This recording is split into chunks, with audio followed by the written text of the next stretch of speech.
Welcome to the Caution Flag Contemplations Podcast, a racing show by the fans for the fans.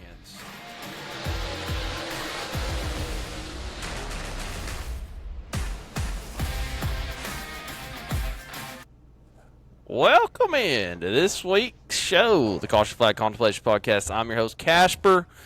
As always, have with me JP, the man with a plan. What's up? A little blurry right now, you know. I know that he won't be on the video, but it is for me at the moment, so that's a good time. The internet around here has been a little wonky the last couple of weeks, so I don't know. Well, you know, the dadgum, that's just because you've been iRacing, like, downloading 5,000 damn megabits a millisecond. I don't know. Nah. I'm real tech savvy when I talk like that. It really shows, doesn't it? Oh, yeah. That's good. We have a little Facebook for our neighborhood, and everybody keeps complaining about their internet going out because they got this KUB fiber up here, and I'm on the Xfinity fast, son. Oh yeah, Xfinity high speed. It don't slow down at my house, so I ain't got to worry about none of that crap. But I don't know. Did you have a good weekend? Oh yeah. I actually seen you this weekend in person. Yeah. It did rain. It rained a lot. When I was driving home Saturday, holy hell, son. Good Lord. I mean, you don't know this. I went the long way home. I did not go up the I-75. I went up the 27.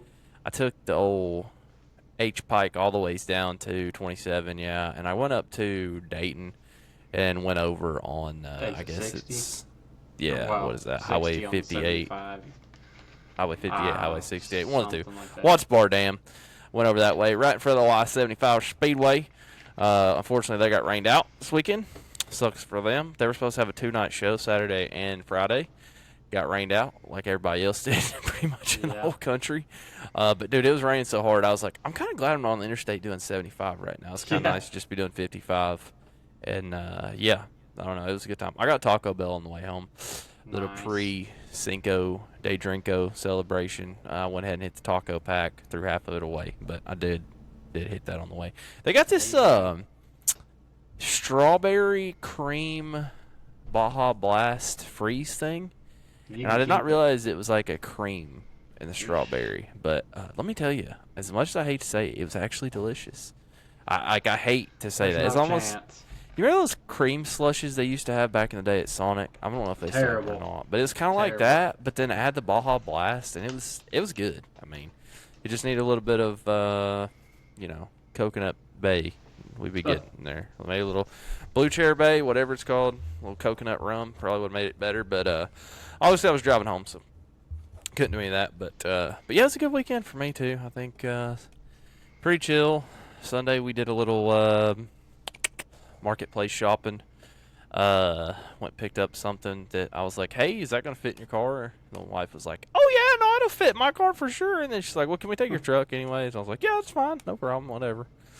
It's bigger, and we missed it. So we get over to this lady's house to pick this thing up, and first of all, she had not want me to back my truck in her driveway. And this thing I was picking up, it's like a projector screen. So it's like, oh, Lord. It's probably 9 foot long. Well, okay. Yeah. It's probably, it could be 10.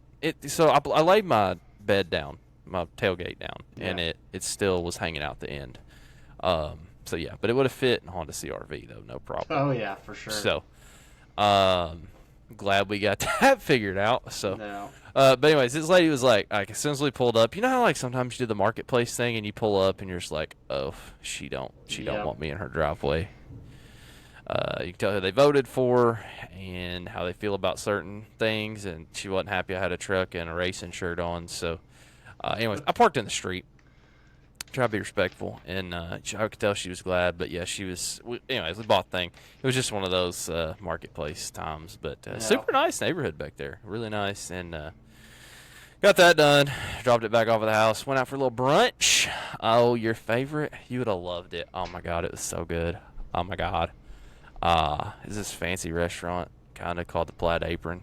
It was delicious. I got a patty melt. It had I don't know. It had a little bit of weird flavor to it. It had some like house pickles that had probably something a little bit for more of an advanced flavor profile. I'm a Busch Light kind of girl. I'm not really a I don't know what wine Sauvignon Blanc. Man. I have no idea. It was a little fancy for me, but it was really good quality meat and some of the best grits I've probably ever had. So it was a good time. But we did that and then just ended up kind of coming home, grilled some burgers, some hot dogs, and some brats, and watched the Texas race, baby. Oh yeah. You know, does it get any better than that on a Sunday? Nah. Charcoal, just low and slow, baby. I'll have to go to Home Depot or Lowe's. If one of you all wants to sponsor me, I need about a pallet of charcoal sometime here because I bought charcoal from the Food City, and I'm not planning on doing that ever again. So, yeah, that weak low point in my life. Did you find any Busch Light apple yet? No, haven't been in the store. You hadn't even looked? What a No. loser. Yeah. That's apparently they sold out of all of it they had here. They might get some in next week. We'll see. I've got a couple stores going to call me. Little Nice. back door. I'll save you a case. I know you want some. But other than that, I guess getting into the weekend, we're just going to go straight into race. I don't really have a whole lot of junk to talk about. We had the Kentucky Derby this weekend. Didn't watch it. I was driving. It rained. I was kind of sad I didn't get to watch it. You know, ever since we went to one time, I kind of get into the Kentucky Derby thing. I didn't get any calls from Phillips Road. I forgot about it. Honestly, Really? That's what happened. I talked to him yesterday, and he's like, "Y'all still doing that podcast?" I was like, "Yes, we're gonna send him this one." But yeah, I don't know, man. Like usually, I get in there and try to make some bets. You can't bet in Tennessee on the Kentucky Derby, as dumb as that is. In Kentucky, you can't. Well, I think you can now. You couldn't sports bet, but you could bet on a horse race on your phone. It's kind of weird how all that works, but that's kind of frustrating. Also, I found out apparently in some states you can bet on World of Outlaws on DraftKings. Really? Yes. Tennessee is apparently not one of those states. I'm trying to figure that out because I seen somebody posted on X and I was like, bruh, this is about to be a problem. I'm not a gambleaholic. I just have gambling tendencies. Yeah, that's what just they all kidding. say.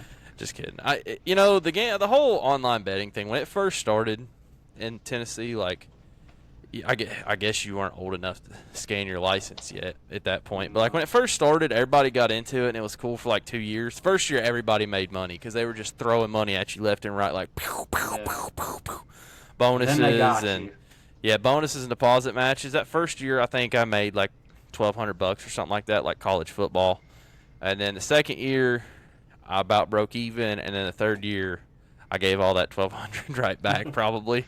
Probably not quite $1,200, probably more like $700 or $800. But it's just funny how all that works. But I really hadn't done much since. I do a little bit, certain things, basketball. When football starts back, I'll throw some in there. Bet like the first 4 weeks, because these idiots just clearly don't watch football when they make these lines. I know you don't do football, but NASCAR's kind of the same way. Every once in a while I see something that's just, can't pass up on. Try to do like 4 drivers or something, but nothing too crazy. So I don't know, but World of Outlaws would be awesome. Just bet Bobby Pierce every single time. He probably wouldn't pay much. Maybe not.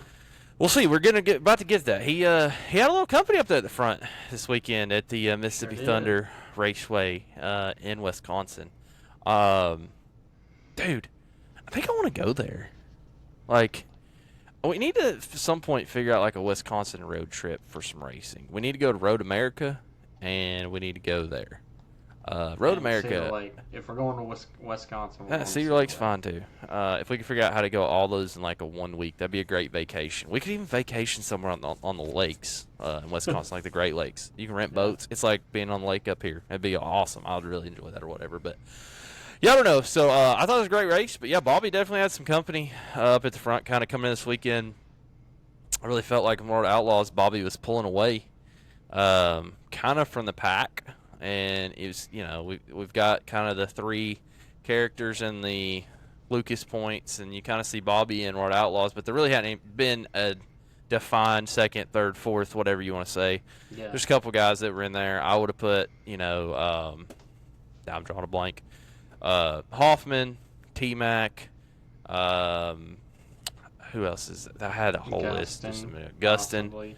Yeah, Gustin's definitely one of them guys that's been in there with them, kind of like, just not exactly quite there, but trying, But close. And I don't know, man. It is Bobby's been smoking them though, right? Like at the end of the day, Bobby's been smoking them, and he's done his deal on that. But so we roll in there Thursday night. They're supposed to race for like $10,000. Got rained out, unfortunately. Hate that for them. It kind of was what it was. Was there something else Thursday night? Oh, High Limit was Thursday night at Texas. I did not watch that either Thursday night. I don't even know who won the High Limit race that night. I did watch. No. Did Larson win Thursday? I don't know. I think Larson won Thursday. Maybe. I watch race cars with starters. Hey, listen. Let's put a starter on a sprint car. If somebody wants to put a starter on a sprint car, they'll probably race him in Tennessee. I mean, I still think that whole thing about just drop a crate motor and won't be good. So, yeah, I don't know. Here's the other names. I pulled this up. Troutman, Dotson. Cody Overton was really good early. Shirley has shown some speed, also had some really, really bad luck as far as that goes. So just trying to kind of see who's going to be up there with Bobby, because Bobby going into this weekend definitely had kind of separated himself, I felt like. And then there was like 5 or 6 right there. And I feel like after this weekend, you kind of saw probably the top 3 to 4 there is probably going to be, I would say, Gustin is probably number 2. Hoffman, who's currently second points, is number 3. And then right after him, I think T-Mac is going to pull it together. I think him getting in that Longhorn is probably going to right the ship for him. He's run them a lot of years. You know what I mean? Yeah. And he's sped up a lot since he's been in already. We're only on, like week 2 or 3 of that. Yeah. So definitely a good weekend for him. But rolling to Friday night there, they had some cars show up, some number. I'm trying to pull this up, man. I'm so sorry. Let's see. That was on Thursday. I have all my links here in my notes, people. I've just been taking a nap. Friday. Let's see. Because I wanted to see the difference in the cars from Friday to Saturday is why I was curious. 44 cars on Friday. Nick Hoffman sets fast time. Tyler Erb ends up getting the pole after the heats in the redraw. Yeah. He beat Hoffman, I believe, in Heat 1, too. He did. I believe is what happened. He did. There. Yeah, he did. Yeah, and then drew the 1. So, Tyler Erb, he's kind of got it together. I know that a couple weeks ago we kind of talked about him here, not necessarily having it going on, but he's kind of got his crap together, too. So, he ends up going on to win the race. Those redraws, how do you feel about the redraws? That's what I want to talk about real quick, because I keep putting them in the notes, like, where they're at, and it is pretty wild. Like, those redraws mean a lot. Do you like the redraw, or do you like just qualify and go for it? What's your opinion? I mean, I like a redraw. I mean, I don't have anything against it. I almost think maybe they should do kind of like what they used to do in some series around here, is like, instead of doing a redraw, you do your top 6 in a dash. Yeah. For the starting lineup, maybe. I know a lot of people maybe will be like, well, we don't want to risk junking our stuff or using tires and all that kind of thing. But, I mean, I don't know. It's just something extra. Yeah. So on the longer races, like a 50-lap race or whatever, I'm okay with it. To quote the one and only Nicholas Hoffman from Saturday, if you can't win from 4th, your shit's probably not good enough to win anyways, right? I mean, and he's right. He's 100% accurate on that. I don't know. It's different. Lucas, as soon as you go out and you qualify second, like, in your group, you're kind of screwed, I guess. So I'm okay with it. It's kind of, there's something about it feels hinky to me. I don't know. Spin it, do an invert. I don't know. Let a fan draw it. Can we quit having the drivers do it? I know they do it and they get their interviews in and all that. And the way they do it on Dirt Vision, they at least make it entertaining. So at least I give them credit for that. But I don't know. It's just interesting. I've been watching World of Outlaws a lot more this year. And those draws mean so much, Yeah. And you see the guy that was 1, draw 4, and it's just like, ouch. Yeah. But it is what it is. So, anyways, first lap, Kate Dillard gets in the wall. The feature there, he was running fairly well throughout the night. He started 8th outside there, but he was one of those kind of got screwed on the draw. And he was competitive in his heat, and just kind of got junked there. Some people were saying 30 air. I think he just kind of pushed up, kind of junked it. Yeah. Long trip for him up there to go and do all that. So he's one of those guys too. Like, I just feel like he can't ever catch enough luck. So end up having another caution, lap 3. Troutman blows a tire. Brian Shirley blows up on lap 12, and then like getting there closer to the end of the race, like there was some good battles going on. Hoffman tried with Herb, and then Pearson and McCready got into some pretty good racing there, and I was like, man, I could maybe do this racetrack. It's pretty exciting. It gets a little bit of lines. It's wide. Yeah. I think one of the things I've decided with some of these dirt tracks, it's not necessarily how long, how fast. I think it's how wide the actual racing groove is.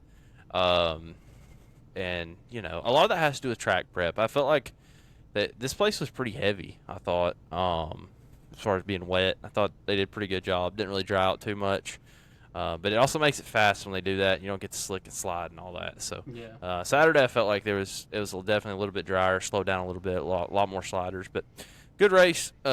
Turbo gets the win he needed. It. Big pay and race, $25,000 win there on Friday. That's big money for him.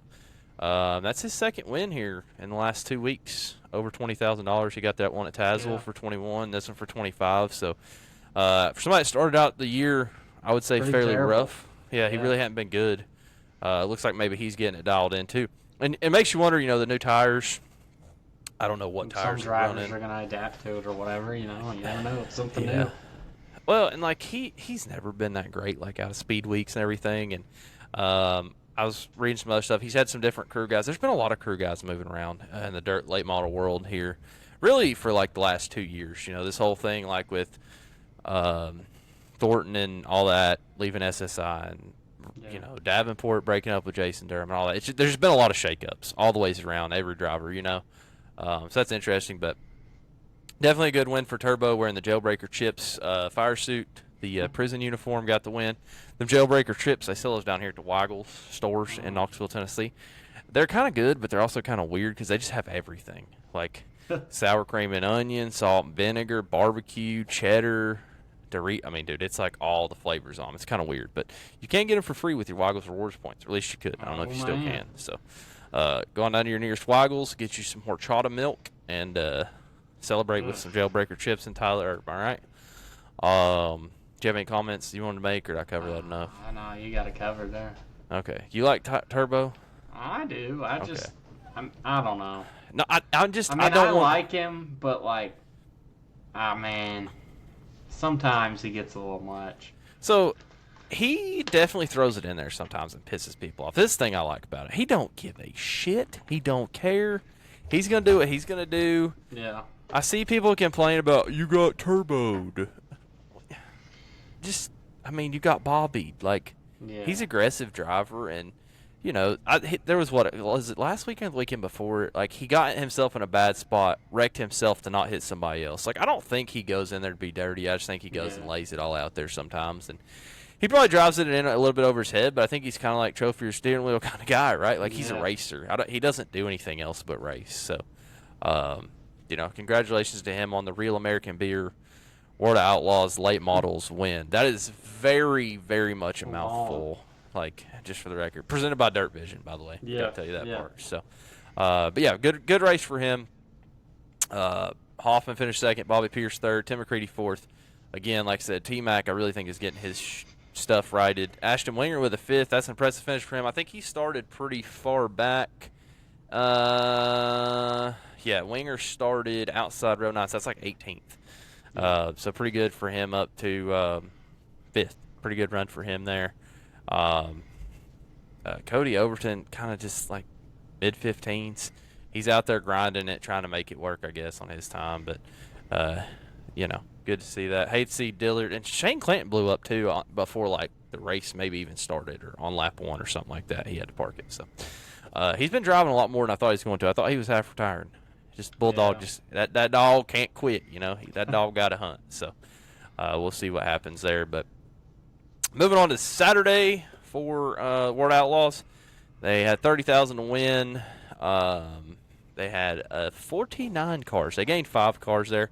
A few of those came up from the Lucas race, which I hadn't talked about yet, but Lucas raced at Circle City and then canceled the Florence race, and a few of those guys made the drive up there, including Brandon Overton, Jonathan Davenport, and RTJ. Was there anybody else that was worth a dang? Not that I don't think there was anybody. Shepard, I guess. Maybe. Yeah, I guess he did. I don't think he was in the because he's running Lucas, right? He's running Lucas points. So yeah, I guess he went up there too. And Overton got the win Thursday night, which we talked about, but they got Thursday night, and Tyler Erb was on the pole. Not on the pole. Fast time. Daggum redraws, man. Shit. That's what I'm talking about.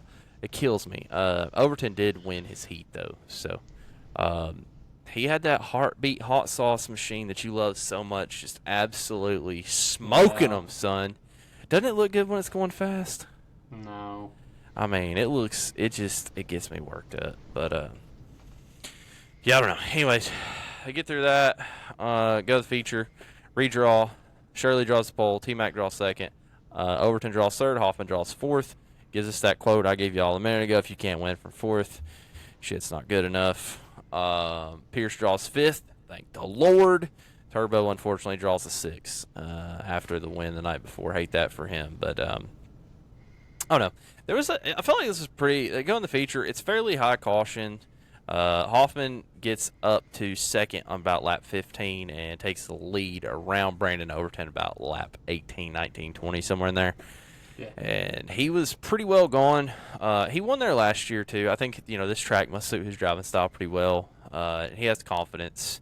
He's been gaining confidence the last few weeks, I think, in the World of Outlaws, too. Putting some good runs together. And he got out there. I really thought Bobby was going to run him down.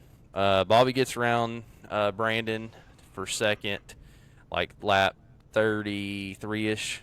It was like 20, 30 laps ago, something like that. And he's 3.3 seconds behind Hoffman. And I really thought that was pretty much going to be the end of that. I was like, well, he's going to run him down. Ends up having a yellow like 4 or 5 laps later. Flat tire on Brunig, who we didn't mention. Brunig was in the Xfinity this week as well with Mike Marlar. I think this is the first weekend he switched over from the Longhorn. Not 100% sure on that, but I believe it is. So, on that restart, I really figured Bobby was going to go around the outside of Hoffman. And he gave him everything he wanted, but old Nicholas put that shitbox in the wind, baby. Oh, yeah. He pretended it was a modified and scooting and booting, ends up getting the win over Bobby Pierce, Brandon Overton. I guess they race a lot of modifieds up there, too, just from, watching the broadcast. I don't know much about the track, but it seems like a lot of the modified guys they mentioned had raced there and had a lot of modified experience there. So maybe that's why it's good for old Nick. But definitely good to see him get a big-time win, 30,000 over Pierce. Like I said, that's a big deal. So yeah. But overall, man, that race was pretty good. There's a lot of good sliders. They did a fair amount of track prep there before the thing started. They were talking to this is one thing I want to talk about. They were talking to the track owner, and he was talking about the track prep and how they have those Mister trucks. It's like basically an ag sprayer, right? And they open up the one boom arm and just mist water over the top of it. It doesn't spray very heavy, and he's talking about how that helps them a lot, and talked about how most of the tracks up in the Midwest have that. And I'm like, why do we not have these in the South?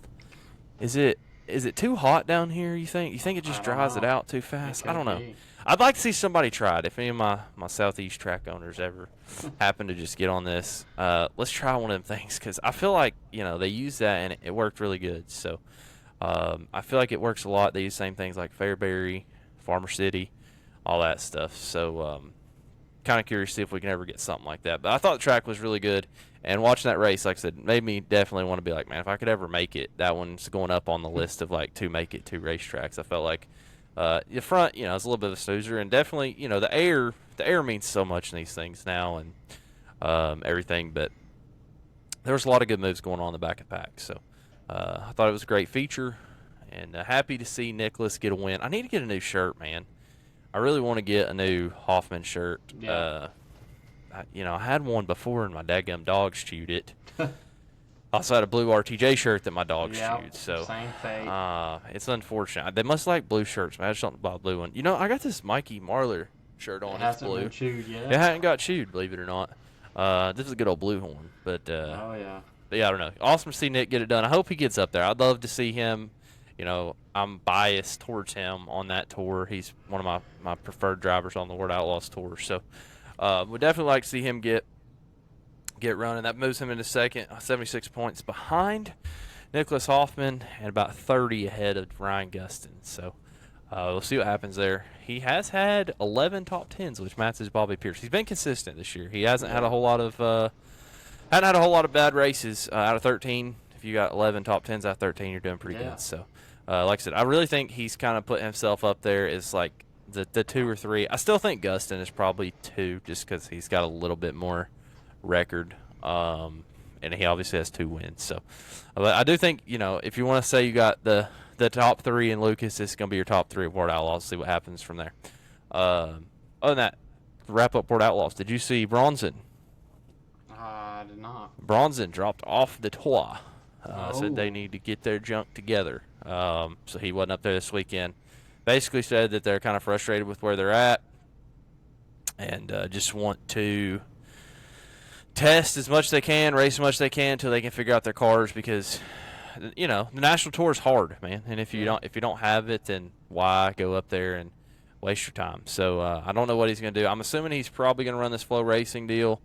We probably are going to see him around here a little bit more even, some of this regional, hunt the front, that kind of thing.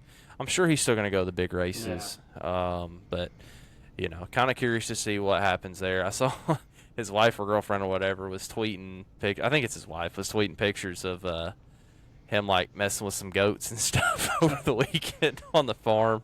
It's like, yep, he's at home because I can't drive a race car. And I thought those videos were hilarious. Her absolutely just lighting into him for not being able to drive.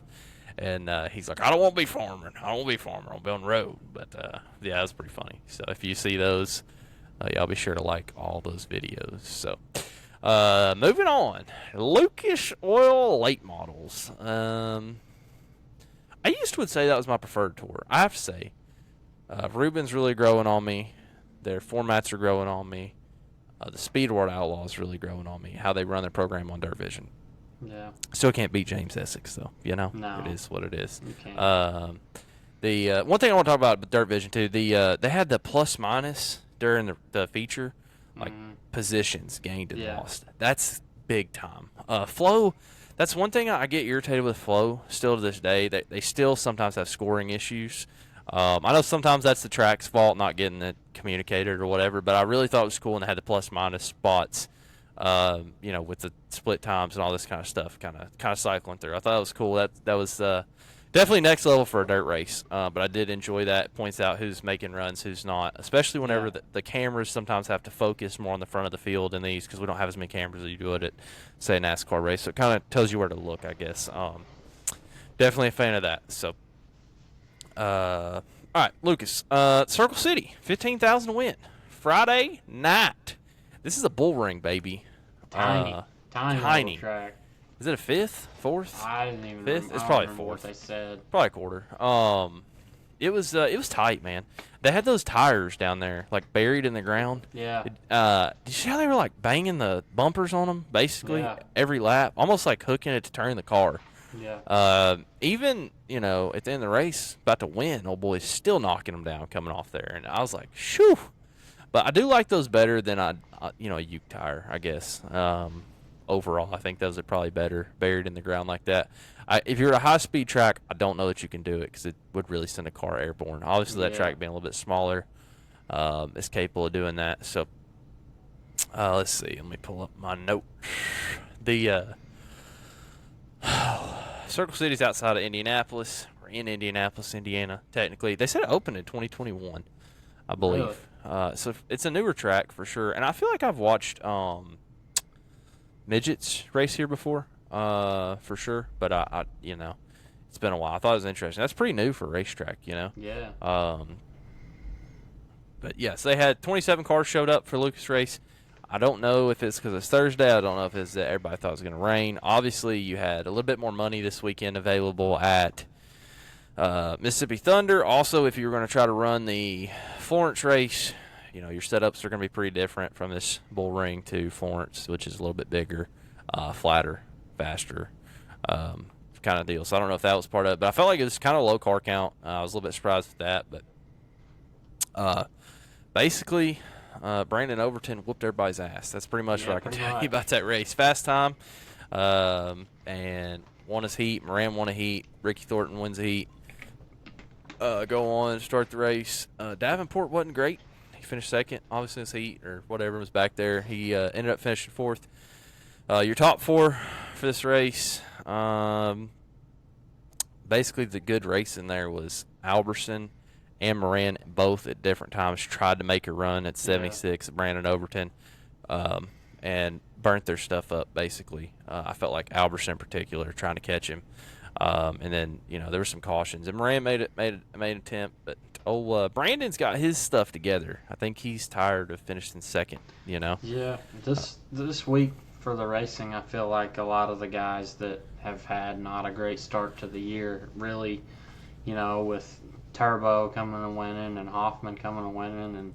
And, I know Overton's ran good, but he really came out there and dominated. And it's just what those guys that, haven't been super up in the front all year really needed. Yeah, honestly, I feel like for Overton, I feel like, Longhorn house car support, like Riggs Motorsports house car, like I feel like he's a little bit of disappointment, frankly, coming into this for where he was at for the year, which I know sounds dumb because he's in top 5 in points and all that, but just he hasn't been on the Ricky Thornton, Devin Moran, Jonathan Davenport, and even Alberson level. I would say now, he's on that level for sure. And I think we talked about it maybe last week on here too. Like, you get this points chase for them. Well, you got to be in the top 4 to make that whatever rate.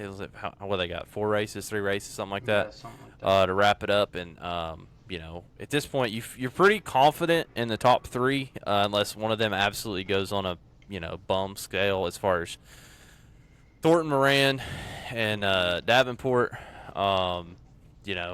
Like you feel like those guys are pretty well locked in, but that 4th spot, Alberson, Overton, Hudson, Dalton Wilson, and then Brandon Shepherd, like I know he is way back there, but like I struggle to believe that Brandon Shepherd's just going to stay back there. I feel like that at some point he's going to get better, but I think Overton might have asserted himself. I think if I look at it, I see him and Alberson basically are the ones fighting for that position. Everybody else is a little bit behind that.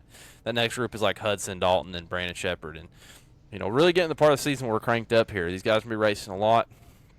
You basically got this Illinois Speed Week coming up here with Flo that ends with Lucas. And, a lot of racing going on this week. And these guys are really starting to get on the grind, racing midweek, not just weekends. The rain looks like it's going to be a little bit better this week, too. So we'll see what they got going forward. I think, the cream will rise, as they say, right? Yeah. And Overton get rolling here. Oddly enough, he's from Georgia, but he actually runs pretty good on some of the tracks out there.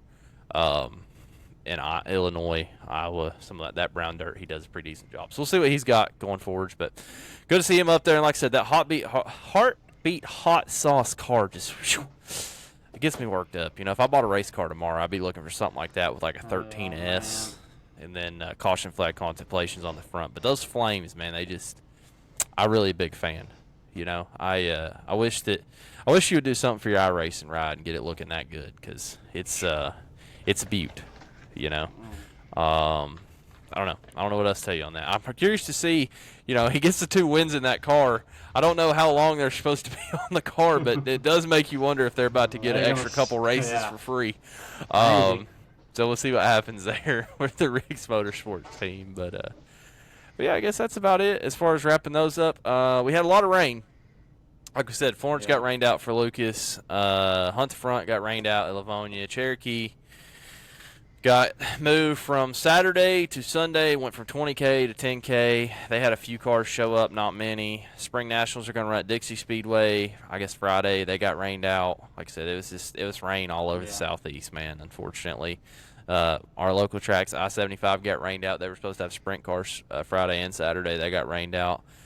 Sunday afternoon, Joseph Joyner goes on to win the Mike Duvall Memorial at Cherokee Speedway in Gaffney. I guess that was supposed to be a Hunt the Front race. So it was still a Hunt the Front race. So good for them, I'm sure, to get a win. Car count was pretty low. It was like 22.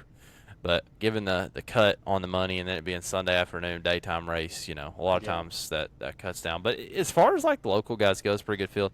Wasn't able to watch it. I don't have Hunt the Front TV. No. Cade Loudy went down there.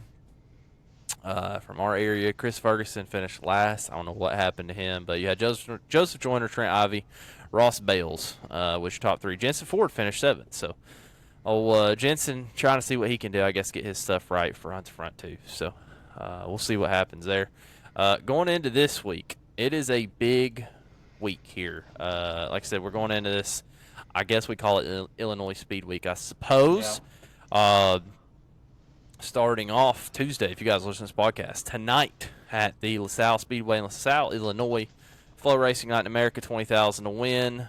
Wednesday, Spoon River Speedway, 20,000 to win. Now that one is, if I remember, that one's pretty short, and I watched it last year, and it's like a great racing track, like good back and forth little bull ring, if I remember. I just remember, I feel like there's a lot of passing there, but I don't remember exactly the size of the track. So be looking forward to watching all these races this week. I should be at home, thank the Lord, with nothing to do, so hope to tune in. These shows are always good for y'all wanting to watch midweek show. They usually crank them out, not a lot of support classes, and get them done on time because I know we all got to go to work. So y'all be sure to tune in.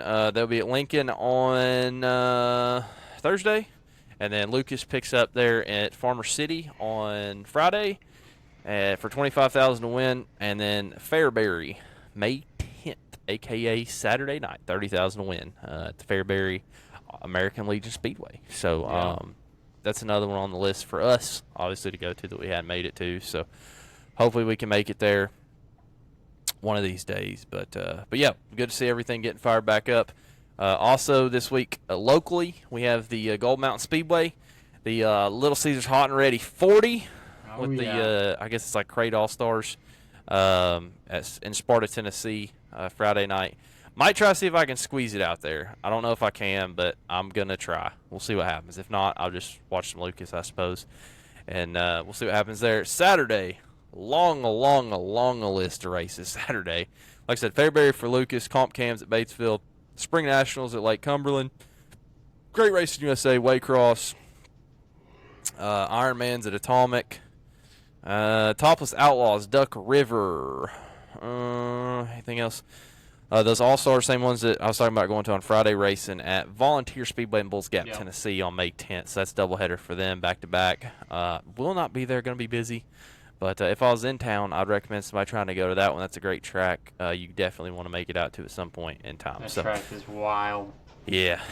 So like I said, we're here for a big race. Then back to midweek racing next week with another flow race. Then you'll be back World of Outlaws and Lucas the following week. So a lot of big racing coming up, and it is that time of the year whenever we can watch racing all day. Like this was like the first weekend I couldn't keep up with all of it, honestly. With everything I had going on and stuff, I was like, man, trying to keep up, but just couldn't do it. So it's always a good time, and like I said, if anybody wants us to cover your series, free tickets to your races, and we'll just cover your series every week. So just let us know. Hell, we'll even do the announcing. I mean, I can come up there and run my mouth for free. JP will be like, oh my God, they wrecked in turn 2. This idiot. He look, JP be a great color guy. You ought to hear him whenever he's iRacing and pissed off. It's fantastic. I keep my teammates real entertained. They love it when I'm in there fired up in the Discord. I heard something about this dude that's announcing for this he Hot and Ready 40 does some iRacing stuff. Something like that. So apparently he sucks too. So I don't know. If we're out there, I can go up there and knock him out. You can just take over if you want. We'll see. But no, I don't know. We'll see what happens. So hopefully we'll make it out there. Y'all be sure to check in on the TikTok and the Twitter /X. And if I make it, I'll post some content from there for you. Anything else you need on the dirt before we wrap it up? Move on to this asphalt nonsense, son. Think so. All right. Well, high limit. What's one more dirt thing we need to talk about? It's at Texas. Yeah. Like I said, I'm pretty sure Larson got the win. I'm gonna have to go look because now I need to know. I need to know. Dang it. I need to know. But he did not get the win Saturday night. I did watch the race Saturday night after I got home, after the Xfinity race, and after the Car Store race. Car Store race was a good race. We didn't talk about that. It was actually Car Store race was a solid race.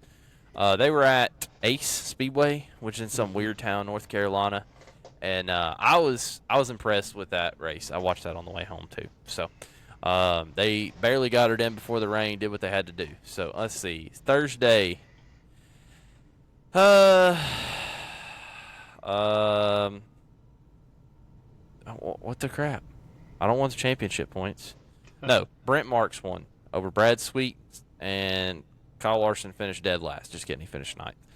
So it was not Kyle Larson, did not get the win. So Kyle Larson sucked this week at the Texas Motor Speedway with high limit. He finished second. Rico jumped him on the start. He was on the pole, and Rico jumped him on the start, and he just could not ever catch him. Rico was he was moving. They ran 30 laps caution free. They got a little lap traffic, and I thought Larson was going to do some Larson things, and he tried, but he just didn't have enough. So Rico's having a really good year this year, it seems like. Yeah. World of Outlaws he kind of struggled with, but this high-limit tour seems to suit him, and I think he's got some good partners other than just the family vineyard this year, too, is helping him out. So good to see him do well. He's one of those guys, like, you remember when he was in trucks and all that, and I was really hoping that he would be able to do some of that. So glad to see him succeeding in the sprint car world. And, beating Kyle Larson, does it get any better than that? If you're, I mean, like, it just can't. I don't think so. I know I'm wearing the Larson hat. I'm not supposed to say that, but it is what it is. So, all right, moved on. We go to Texas. We got 3 races. We have truck race, Xfinity race, and a cup race. Trucks, Friday night. I think you were pretty in tune to the truck race there Friday night. You want to cover it here for us? Oh, man. First of all, before we get anywhere, I think that every racetrack that NASCAR races on should have grass starting immediately under the apron line. All the ways around the track? Bristol, Phoenix, every single racetrack that we race on needs to have grass. Yeah. I mean, I hear where you're coming from. I hear where they're coming from, but let's see. Texas has been around, I think, since 2001 maybe it opened. And it's been reconfigured as far as the turns go, but the travel has been the same, I believe. And here's the thing. That grass hasn't moved. Yeah. And it just turns out you just can't hit it. And I'm tired of bitching about it. Everybody's bitching about it on X. Joey Logano was bitching about it on the truck coverage. I was watching the replay of that, and I was like, God, why is he complaining so much? And I guess Kyle Busch is pretty much not a fan. A lot of these guys are like, we need turf, and all this. I'm like, hey, listen. It's track limits, dude. I mean, we could fix half the road courses in NASCAR if we would just add grass, just for the record. We get to this whole, track limits thing. Put some grass out there. We'll show you a track limit penalty. No problem, right? Yeah. That one dude in the trucks, let's see, who was it? 17? Was Jake Garcia the 17? No, it was he wrecked later. It was that Ruggiero. Oh yeah. Or whatever. He was the first one. He was he tried to stick a nose under Hocevar right through the middle of that second dog leg. And you're like, bro, no. And I'm sure launched that thing and took out. Was it Huntingcut that he took out? Yeah, dude, that was a hard hit too. That's a really high speed part of the track too, and I'm with you. I like the grass being there. This is even the truck series. Like, if you're racing this high up, it ain't supposed to be easy, Yeah. We'll talk more about the Texas configuration stuff closer to the end, but they had that one. There's another deal in the dirt there too. That one was Jake Garcia. 34. No, it's 34. No? Garcia ended up getting together with that clown in the 81 truck later. In the third stage. It was is it Lane Riggs? Lane Riggs clipped it coming through there, and he junked his crap there in the Aaron's truck too. Infinger won stage 1. Keep up. Yeah, well, those are the main two that really junked them pretty good. Infinger won stage 1 after that big wreck with the first one, the 17, the 45. Hocevar was in there, he was cutting, and he was so close. That 17 just stuck that nose down, and ripped the entire front off of it. Has knocked him straight in the 45, and big hits all the way around. Whenever the spotter gets on the radio, I was like, "Hey, you good?" He's like, "Yeah." He's like, "All right, that was a big hit, so just breathe for a minute." You know that's a bad time. So, and there was a couple of those, but that is racing. It's part of it. I get a little bit. I don't want anybody to get hurt, obviously, but racing. If there's no wrecks, then what are we there? Yeah. I don't know that we're racing, I guess, is kind of my thing. And this is truck series. They're supposed to make mistakes. And they did, and they made the same mistakes in the Xfinity race, and nobody did it in the Cup race. I don't know if you noticed. We'll get to that. But Nobody hit the grass in the Cup race, right? So Yeah. there's reason that they race in the series they race in. And we were reminded of that this weekend. It was kind of throwback. Corey Heim, your pick for this race, I believe, goes by the Grant Enfinger somewhere in the middle of stage 2. And, I mean, just dog smacked him and left him standing there. And I was like, oof. Okay. So Heim goes on to win that. They go on a long green run there in stage 3. Another big wreck. Friesen gets loose, takes out Enfinger and the 38 truck. And then this wreck after that was your boy Garcia in the 13 truck. Got together with 81, and I kind of want to call it 81. That is, what's his name? I'm pulling it up here because I'll be sure I get it right when I say his name. Connor Mozak. Yeah. Absolute idiot. I'm sorry. He's idiot of the week or whatever. I don't care. I don't. No, he wrecks better every idiots weekend, of the week. dude. It's not. For later. That's fine. We can get that. Mozak, though, like, he wrecks all the time. Like, he's the new John West Townley, kind of, in the truck series. And that's not a good thing. Garcia was under him, and I don't know exactly what happened. It was like one of those where it was a racing deal, but it's like 81 is always in something. And I'm like, what are we doing here? So I hope that maybe somebody gets a little bit of control of him and we figure something out on that. But anyways, end up having – they're like 3 wide, and there's a caution, like to send it to overtime. Yeah. That was kind of an issue. Did you see that? People complaining about the loops. It's just where the loops were and stuff. And I get that they want to go back to the last loop, but, like, we have the technology. Just go off the camera. So and who's in front on the camera? I don't think the camera works. If we have GPS technology that we feel confident with, I'm down to try that. I think that's similar to, like, baseball. Baseball put a pitch clock in the minor leagues, right? Maybe that's something to look at trying in the truck series, then the Xfinity series, and kind of move that up and see how it goes. But because of how the rule is written, I'm a pretty black and white guy on the rules, and the rule said we go back to the last loop. It's pretty basic and simple, and just deal with it. I know a lot of guys are complaining. I guess possibly Hemrick would have had the lead. Or was it Raja? There was 3 of them. It was Raja and Hemrick. There were 3 wide. I don't know whoever it was going to be. I guess it was Raja was the one that they were saying got screwed. But it's like, there was a wreck. So, like, you don't really know where the runs are coming and all this kind of crap. I don't know. The rules are the rules. They went back to rules. It sucks for who it's screwed. But Heim ends up winning overtime over Hemrick. Hemrick put on a pretty good run. He's been running pretty solid this year. I'm glad to see him having a good year. I got the good Napa sponsor going on. Did you see Napa, Chase and Hemrick and I guess Brad Sweet? I did not see that. In their Napa matching gold 100-year uniforms doing a photo shoot in their garage. It was kind of stupid, honestly. But yeah, good to see Hemrick doing good and Heim getting a win. He's dominating. He has led in every single truck race this year. That's an impressive stat. I don't know how many races they've had that yet this year, but to be this deep in the season and have led every race, I think is pretty solid for him. Yeah. So congratulations to him on that. Like I said, he beat Daniel Hemrick, Rajah Caruth, Tyler Ankrum, and Tanner Gray. Tyler Ankram's been up there too, my boy. I told you, son. I told you he's coming for blood. Championship winner, Tyler Ankrum. I'm not worried about him. He's smashing her down. So we'll see what happens there. Anyways, moving on to Saturday, we had the Xfinity Series race. I did not get to watch the start of this. You probably didn't get to watch any of this. I caught like the last 20 laps. Okay. We were at graduation for a wonderful, wonderful, intelligent woman. Congratulations to her on that. She's not going to listen this week, so we don't have to say anything again. Not. But they're never listening again.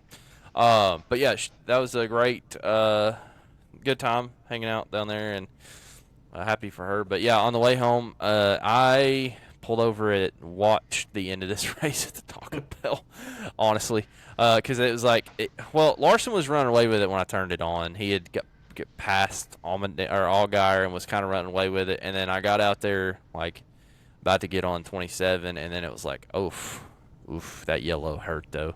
Yeah. So anyways, we start this race off. I'm on the truck notes. Here we go. They had a lot. There was 3 cautions to start this race before the competition caution at lap 25. Okay. Really? 3. Yeah, I went back and watched all this today. So there's 3 cautions. One of them was on lap 1, one of them was on lap 8, and there was another one like lap 22. The competition caution was at lap 25. Like, guys, just ride. Come on, man, just ride.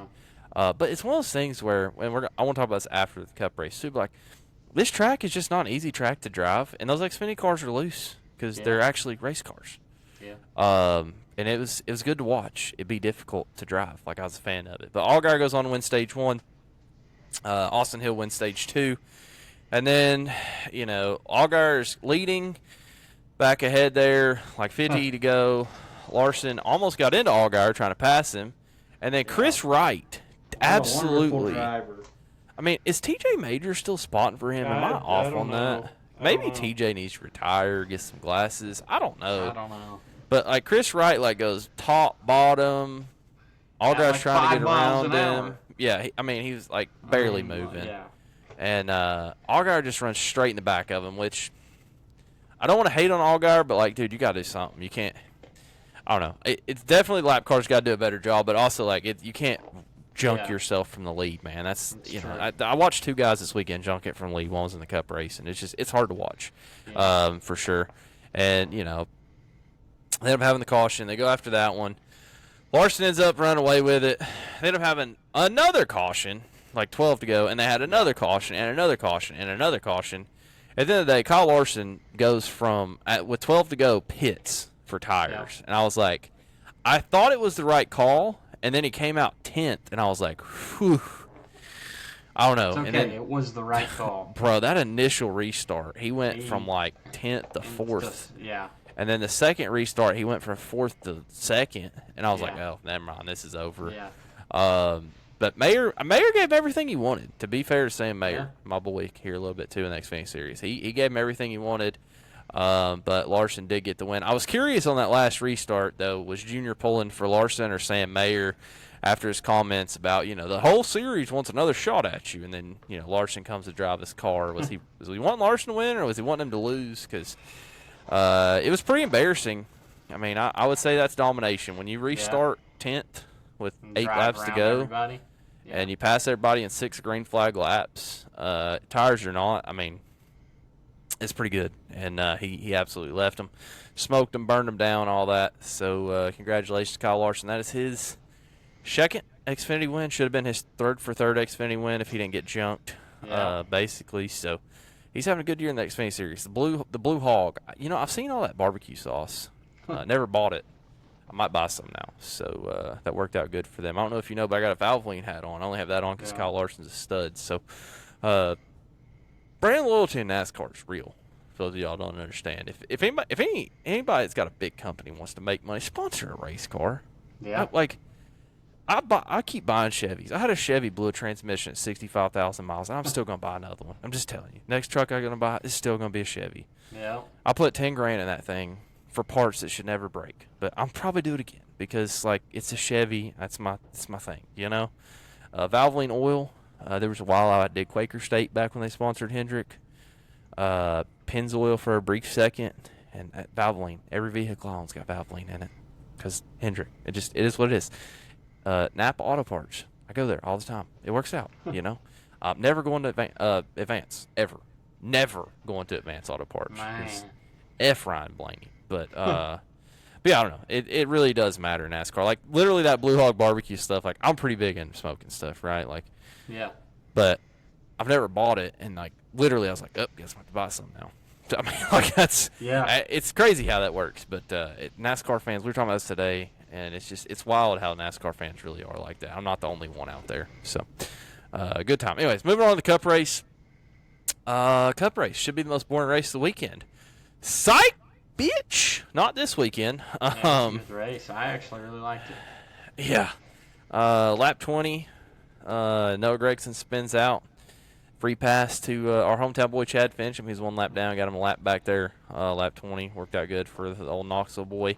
Lap 75, Dennis Hamlin absolutely exploded the oil pan, out of nowhere. Line. I don't know what. Something with a lot of fuel to burn of some sort. Yeah. Fuel, oil, whatever. It was on fire, and he kept driving that thing. I was like, get out of the car, bro. Yeah. Like, golly. And I think he was trying to find the cutout or whatever. Place, yeah. And he got out of there, and I'm glad he did. I hadn't listened to his podcast yet. I'm sure it'll be a good one. But, it's a little Texas barbecue, I believe, was the quote from Mike Joy. I was like, too soon. He wasn't even out of the car yet. Like, there's still smoke pouring out of the car. Then he's, like, coming out the window, and he's like, and that's a good old Texas barbecue. And I was like, phew, man. I hope he didn't get burned. That's what I was thinking. But congratulations, Dennis, on the last place. Dear Denny, you did finish last, and that's not how you win championships. So I did see, this is my real Dear Dennis, though. Denny, I saw this thing from some dummy on X, and they said that Tony Stewart caught on fire at this spring race at Texas, won the championship the same year. I don't know. Maybe it's destiny. I think it's destiny. I think you're going to win. My money's on Dennis. If I could bet it, I bet it right now. Dennis for the championship, son. Oh, man. What it is, he finally joined Ohio State. Now he's got enough love to make it that far. He's like, go Buckeyes. Dude, did you see him do the horns down? No, I didn't. Oh, my gosh. Driver intros, he comes out and he goes, I was like, whoa. That's not a safe move. I would not be doing that in the state of Texas. But, he's an Ohio State fan now, so F Texas and Ewers ain't there anymore, I guess. What's his name? Arch Manning, my Tennessee boy, playing for the fake UT now. But yeah, I don't know. That was an interesting move on Hamlin's part. He just, I guess, fully embracing the daggern, villain role. So that worked out for him. Stage 2, Austin Cindric goes on to win Stage 1.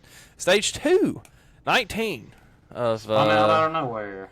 Basically, they said it was over some bumps. I guess there's some bumps down there in 3 or 4. So even in iRacing, turns 3 and 4, if you go to the top side of the racetrack, you better hold on because it is bumpy as hell.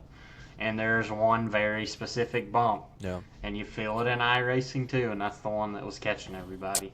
So as somebody that's not driving the car and sitting there and possibly have to hit that wall at 200 miles an hour, I think it's fantastic. Yeah. I'm all about it. To me, this is similar to the grass. Like, it's great. Have it there. Learn how to drive. We want to have character in a racetrack. We want to see you learn how to drive. And hate that for him. He ends up spinning. And then, 20 laps later, Josh Berry does the same thing from the lead, man. Yeah. From the lead. Hate to see that for Josh. Josh has had so many good runs this year. And just, the car has been way faster than his points show. We were looking at the points before this thing started. Josh Berry is 24th in points. I would not have expected that. That's where I expect Chase Elliott to be because he hadn't done a daggum thing. Josh Berry has been relevant basically every week. Just had a lot of bad wrecked a lot of race cars. But, he's still on that sophomore year. He's probably going to do that some. He's got to win, and he'll learn. He'll learn. So happy for him as far as having the speed. But, man, I hope he can get some finishes somewhere. Stage 2, lap 1, 61. 17 car loses right rear, late yellow for the tire track. I was like, he almost made it around, dude. He was hustling that thing, shaking. Did you see him shaking it down the back stretch trying to get the carcass to fly off? I was like, man, that was smooth. But finally did let go up in the track. And, dude, that thing sat there for it sat there for 30 seconds. I mean, probably not 30. It sat there for a minute before they threw the yellow. And I was like, NASCAR, there is literally a tire, right? Basically where those bumps that we're talking about are, just sitting there, And I'm like, man. So they throw that caution. Larson wins the Stage 2. Larson was looking pretty good until he wasn't here later in Stage 3. Stage 3, 24 goes for 2 tires on pit road. And then Rex 41 leaving his stall. Yeah. He was going to come out with the lead there. And he did come out with the lead, but he knocked the toe out, so it's basically irrelevant. Chase Elliott in the 9 also took 2 tires, which I thought was a good move for him. He was running back there in 15th, 16th, 17th, 13th, that range. Put him at the front, try to get the clean air, and I do think if he would have kept the clean air, it would have done good. Same thing for Byron, really. If he would have had the clean air, I think he would have stayed up there. But knocking the toe out didn't help him for sure. So, yeah, they have another big wreck, lap 172. Basically, in my opinion, Logano turned Bubba. Bubba took fault for it. I guess he came down I mean, he bounced off the wall. I mean, but, man, that's so... Logano didn't lift. Coming out of that turn at such a high speed, and you slide it's such an arc of a turn where you're coming up. Yeah. That, like, just about every iRacing race that I did this week, I mean, every car hits that spot in the wall. Yeah. At least once. Yeah, and Bubba said it was his fault for hitting it, slowing down, checking up, and I say the 22 turns him. He went off the bumper of him, you know, because he hit the wall. There's really nothing either of them could do. It's kind of a racing deal on the track there. Yeah, I would say. Again, just one of those things where, like, this is a difficult racetrack to drive. The racetrack itself is difficult, right? This is not cookie. I mean, it's a cookie cutter, but it has character, like you talked about earlier, right? I think your character point was spot on. This track has character, right?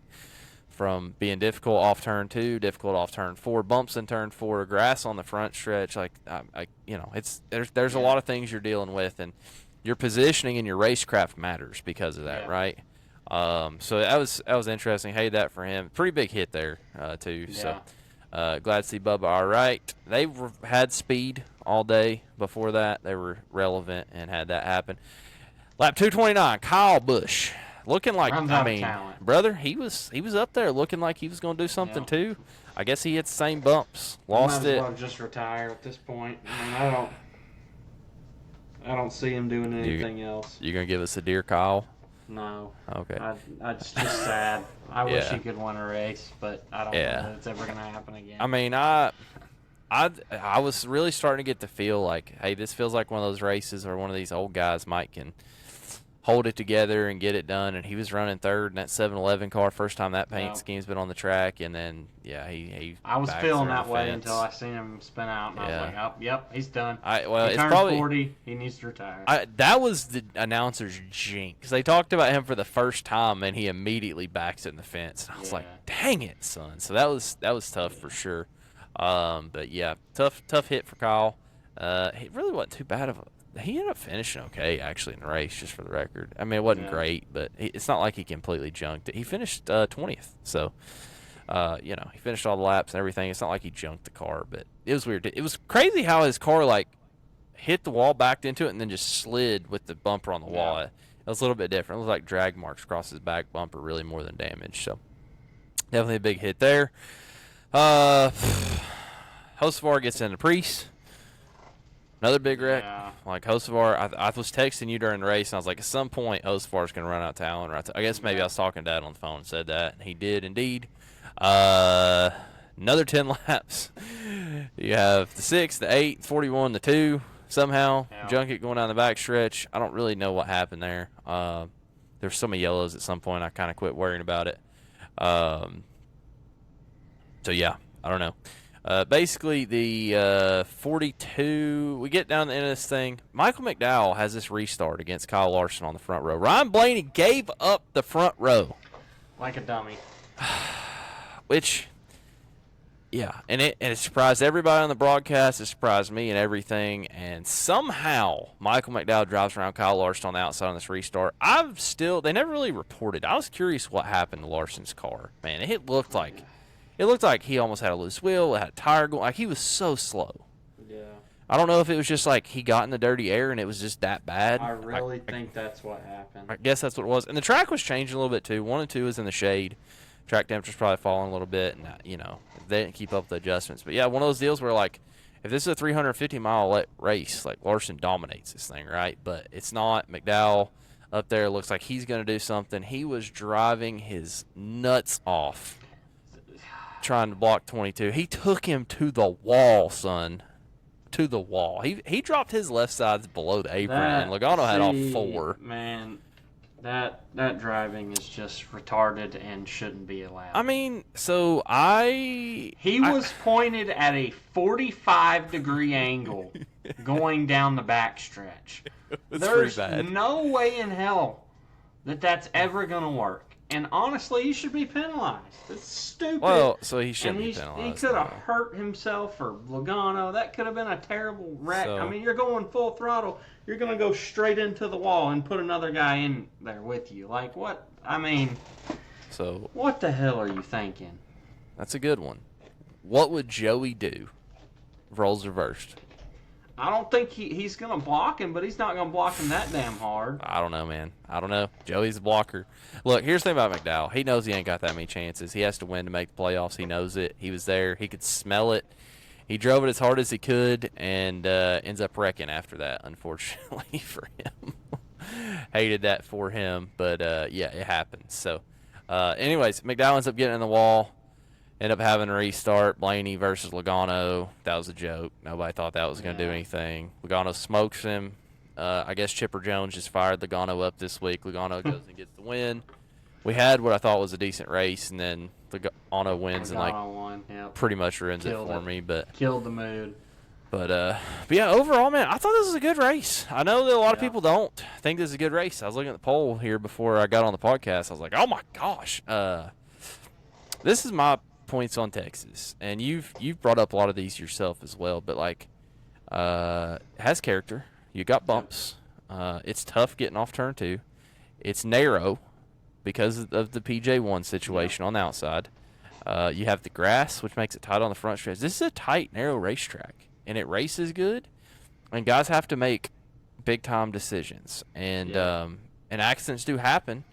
But I think part of the reason that there's so many is because they don't have to do it anywhere else anymore. Like, I don't know if that sounds dumb, but, like, we go to all these other miles and a halves, and, like, you just run the other line from somebody and drive around them, or you don't. Like, and you aero block and all this. But, like, this racetrack is, like, you have to actually race the racetrack, too, a little bit. Yeah. And while you're racing people. And that's a whole different level of racecraft, you know. And Joey gets the win.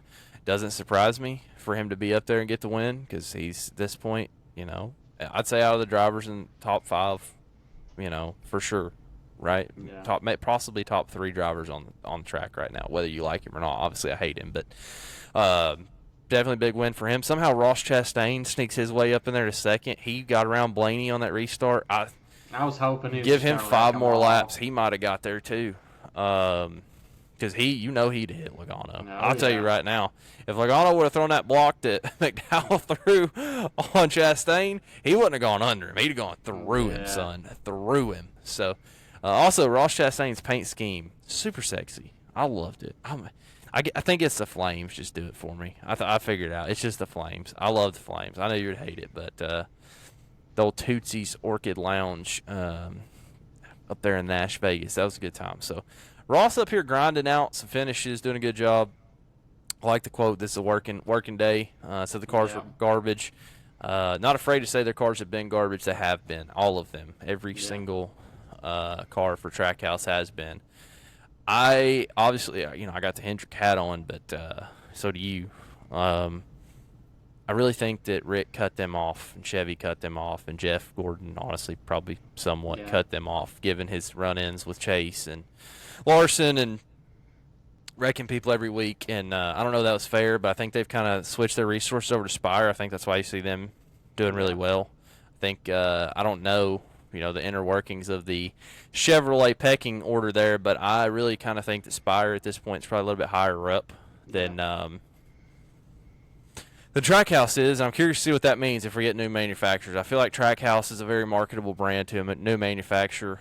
Justin Marks clearly not afraid to make moves. So I'm kind of curious to see how that transpires over the next 3 to 4 years. But good to see Ross getting some finishes, and he was finally happy with the car there at the end of the race. So great finish for him. Austin Dillon sneaks in, gets a 7th. Eric Jones, 5th. Ricky Stenhouse Jr., 6th. Like, this is a little bit of a race of attrition here. Some of these guys really weren't there all day, but were there at the end. John Hunter Nemechek with an 8th.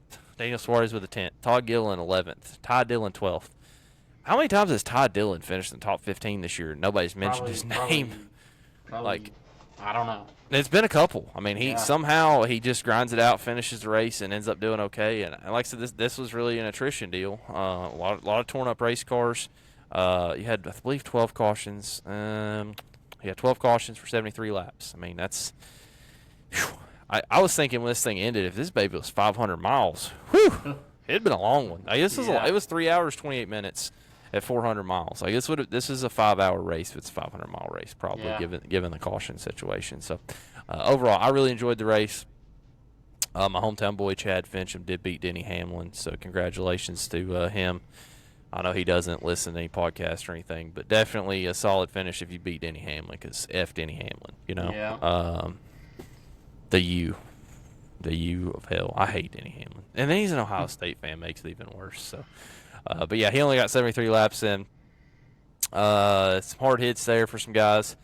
All through the day, Jesse Love and his race there ends up finishing 31st for the Beard Motorsports team.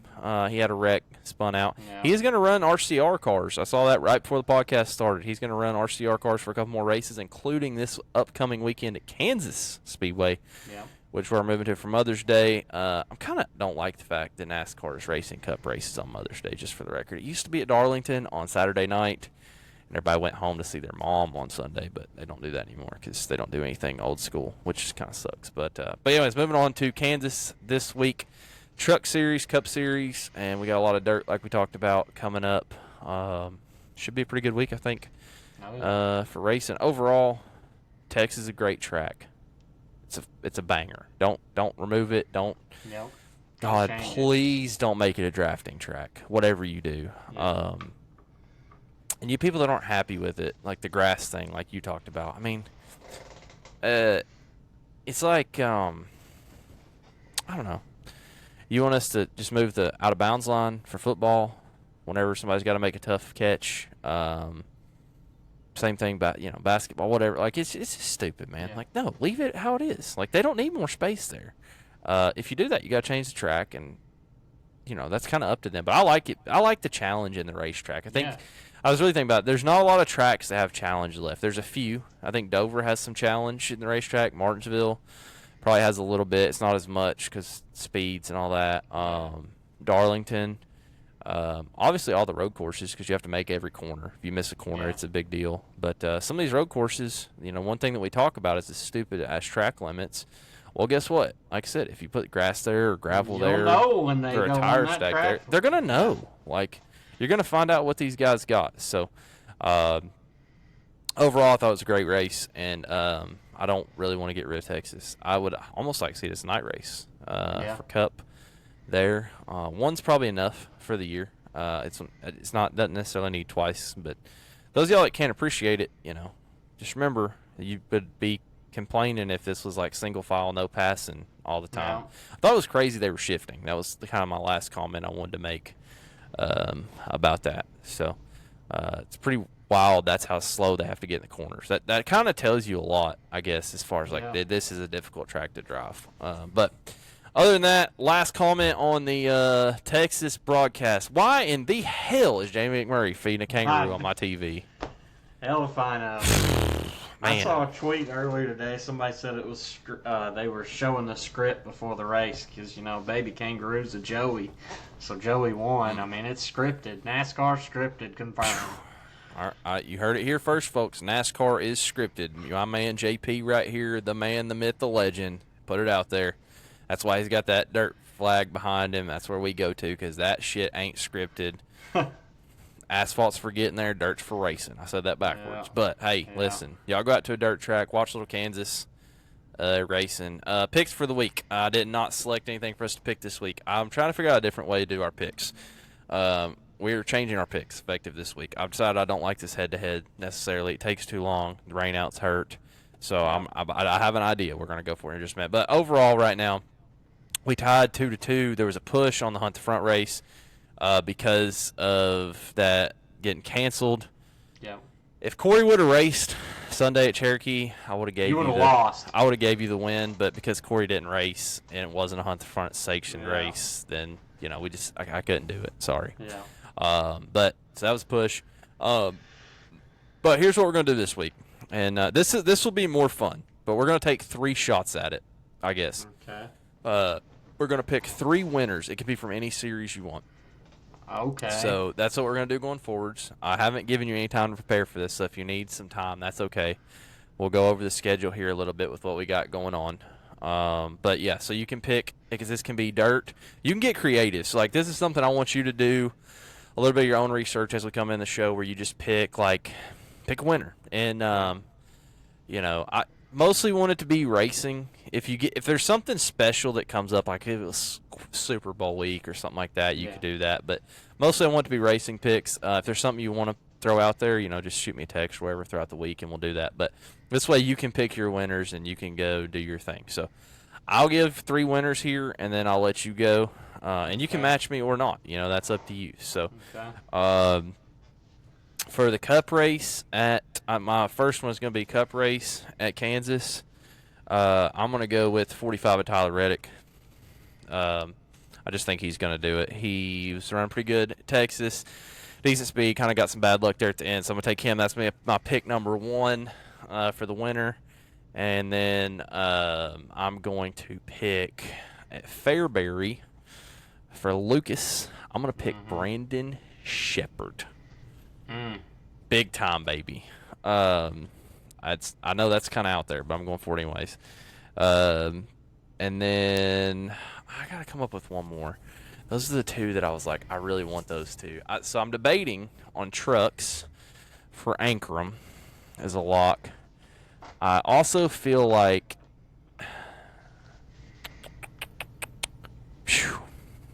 I'm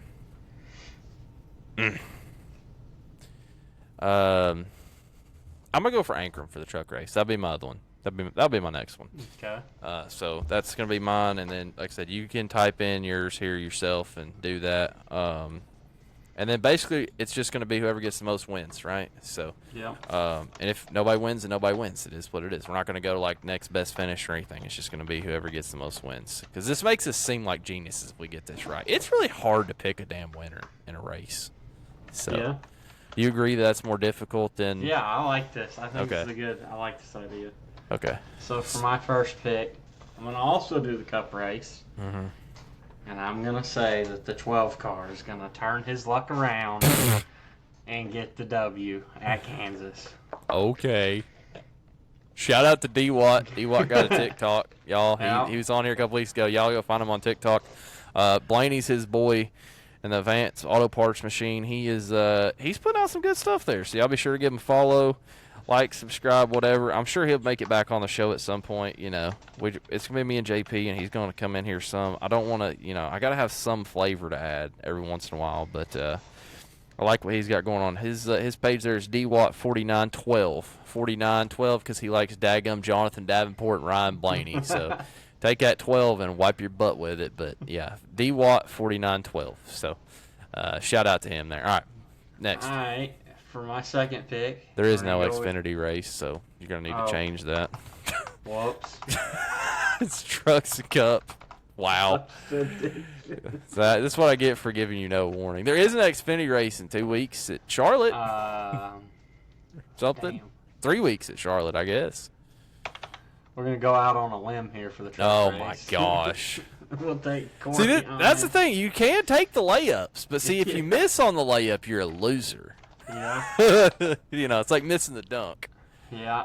And then I will also make a pick for Falls. I'm going to take that man right there. Oh, baby. Jonathan Davenport is going to get it done. I'll tell you what. Fairbury American Legion Speedway. If he does, I expect to see a red and black 49 flag. We really need to update our Davenport merch. They didn't have it when I went to, what race did I go to early this year? I guess it was Smoky Mountain. They didn't have any of the new stuff yet, so I'm definitely looking at getting some. They got some nice shirts. Other than that, y'all come back next week. I got a special gift for JP. He's going to open it live on the show. Lord. He's got a whole 7 days to prepare for that. Y'all be sure to watch some racing. We got racing every night. Tuesday, Wednesday, Thursday, Friday, Saturday, Sunday. Baby, we are on. This is what I'm talking about. This is what we live for, right? It's that time of the year. Glad we're getting the heat on. The pool's open in the neighborhood. We're racing every night. I'm excited to watch these flow races.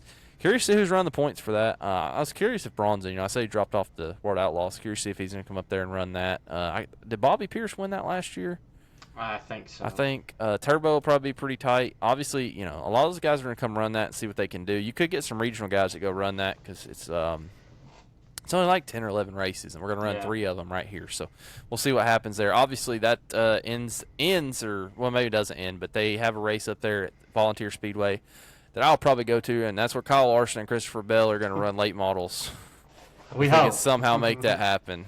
Kyle Larson, if you win the Indy 500, I expect you to be at the Scott Bloomquist Memorial and bring Christopher Bell with you. You'll have enough money to afford it. So Other than that, side note, Indy 500, I was going through the scanner. You have to manually program the scanner because Racing Electronics and Indy 500 had a breakup, or IndyCar Series had a breakup. So I've been manually programming the scanner.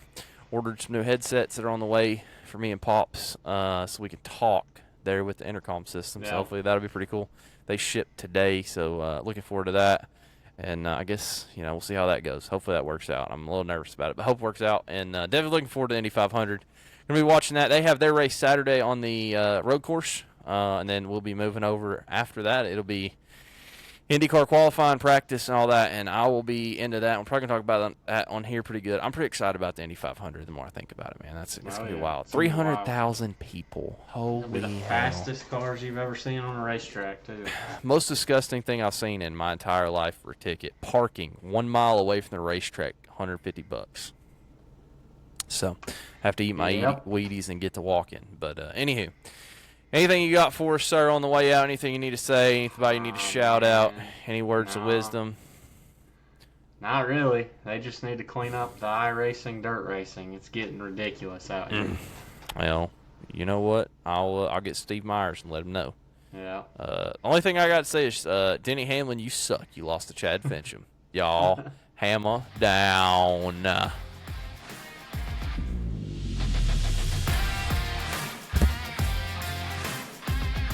Thank y'all for listening to the Caution Flag Contemplations Podcast. Our theme music is Hard as Steel by Alex Productions. Thank you all for listening. Hammer down. Find a good race to watch. We'll see you next time.